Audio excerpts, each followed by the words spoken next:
నేను సిఐ కొత్తకోట మాట్లాడుతున్నాను.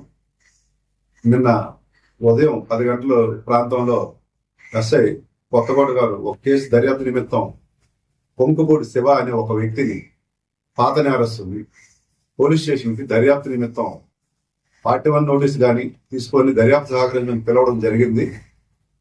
పిలిచే క్రమంలో ఆయన రాకపోతే కానిస్టేబుల్ ద్వారా తెప్పించాం, అంతవరకు వాస్తవం. ఈలోపు ఆయనకి బందోబస్తు ప్రోగ్రాం ఉండి కళ్యాణపురం వెళ్ళడం జరిగింది. మరలా ఆయన తిరిగి 5 గంటలకు వచ్చాడు.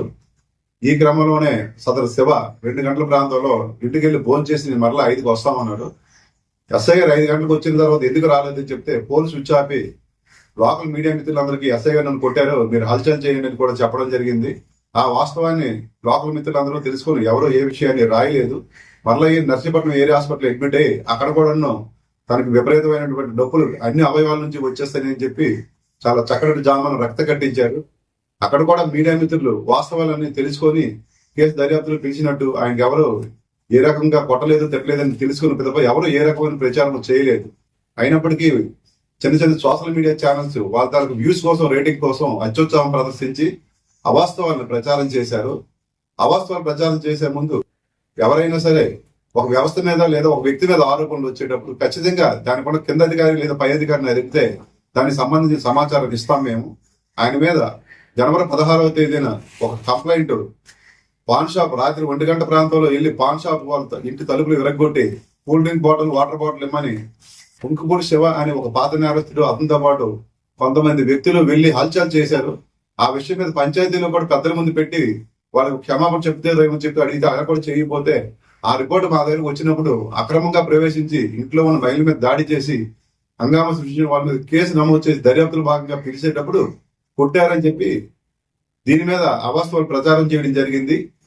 ఈయన గతంలో కూడా 2019, 23లో కూడా ఈయన మీద చాలా కేసులు ఉన్నాయి. అప్పుడు కూడా దామోదరం ఒక ఎస్ఐ గారు కేసు దర్యాప్తు నిమిత్తం పిలవగా స్టేషన్కి వచ్చి ఎస్ఐ గారు నన్ను కొట్టారు, నేను సూసైడ్ చేసుకుంటానని చెప్పి police switch off social media అన్నింటిలో కూడా పెట్టి హల్చల్ చేశాడు. పోలీస్ స్టేషన్ పిలిచి ప్రతిసారి కూడా ఈ రకమైనటువంటి ప్రవర్తన కలిగి ఉండే తత్వం ఆయనకు ఉన్నది. ఈ కేసులో ఎట్టి పరిస్థితుల్లో ఆయన కొట్టలేదు.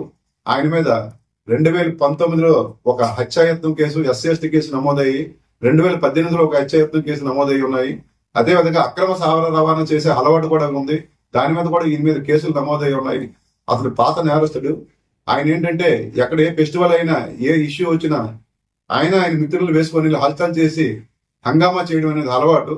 ఆయన ఒక బ్రాండ్ రౌడీ అని చెప్పుకొని ఇక్కడ లోకల్ షాపులలో అందరినీ భయపెట్టడం, వాళ్ళ దగ్గర తీసుకొని డబ్బులు ఇవ్వకుండా వెళ్ళిపోవడం, ఇలాంటి క్యారెక్టర్ అంతా కూడా ఉంది. ఆ వ్యక్తి మీద ఎప్పుడైనా రిపోర్ట్ వచ్చినప్పుడు పోలీసుని పిలిస్తే ఈ రకమైనటువంటి హంగామా కూడా క్రియేట్ చేసేటటువంటి డ్రామా క్రియేట్ చేసే అలవాటు కూడా ఉంది.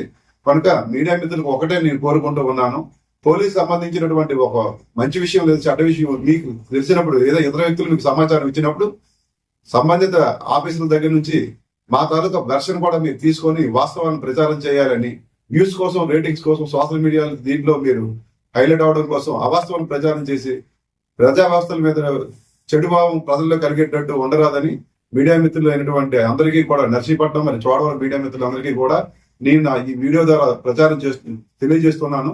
అతని మీద ఉన్న కేసుల వివరాలు, అదేవిధంగా ఆయన ఆ రోజు క్రియేట్ చేయడం హంగామా క్రియేట్ చేసిన వీడియోస్ కూడా ఉన్నాయి. అవి కూడా మీకు ఇస్తాను.